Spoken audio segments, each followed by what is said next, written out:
सुलभ शौचालय असेल किंवा आयुक्तांच्या घरात जी यादी आहे त्याला जबाबदार नेमकं कोण आहे?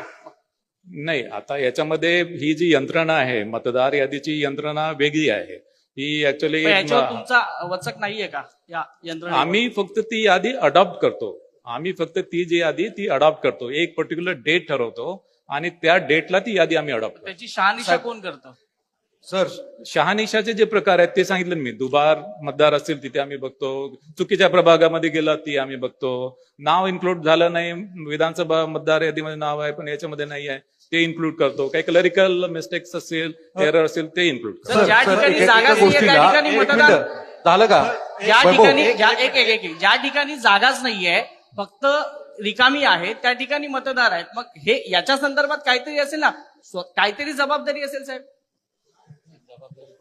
जबाबदारी जी आहे त्याच्यामध्ये प्रत्येक प्राधिकरणाची जबाबदारी जी निश्चित केलेली आहे. राज्य निवडणूक आयोगाची जी रिस्पॉन्सिबिलिटी ती राज्य निवडणूक आयोगाची आहे. भारत निवडणूक आयोगाचे जे अधिकार आहेत ते भारत निवडणूक आयोगाचे.